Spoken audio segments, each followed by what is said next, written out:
Recording by मां Saraswati recording studio Umgaon. Mixing by Rajesh Kedar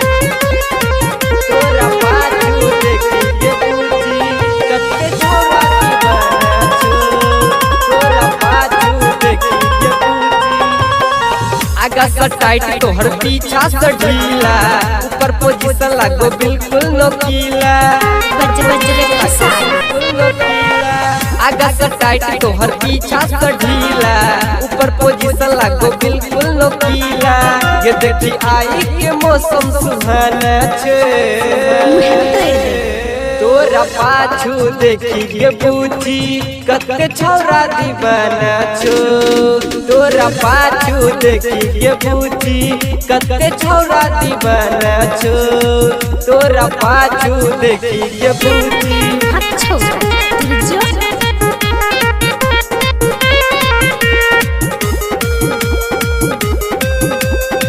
तोरा पाछू देखी के बूझी कते छौरा दीवाना छो तोरा पाछू देखी के बूझी चढ़े स्कूटी एक कटीभा आसान के देखे के छोरा बुढ़ा वो चल ताइन के देखे के छोरा बुढ़ा चढ़े स्कूटी एक कटीभा आसान के देखे के छोरा बुढ़ा वो चल ताइन के अलग अजबे सुंदर तक हसीना छो अच्छा तुझो तोरा पाछू देखी के बूझी कते छौरा दीवाना छो तोरा पाछू देखी के बूझी कते छौरा दीवाना छो तोरा पाछू देखी के बूझी बज बज रे खसा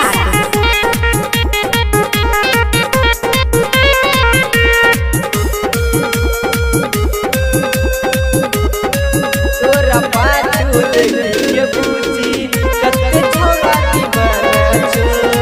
तोरा पाछू देखी के बूझी लोक किताब पे नसीने में खुश को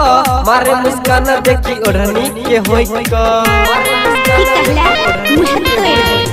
लोक किताब पे नसीने में खुश को मारे मुस्कान देखी ओढ़नी के होई को आ देखी हैंडसम छोरे पसीना छो तुझो तोरा पाछू देखी के बूझी कते छौरा दीवाना छो तोरा पाछू देखी के बूझी कते छौरा दीवाना छो तोरा पाछू देखी के बूझी बज बज रे खसा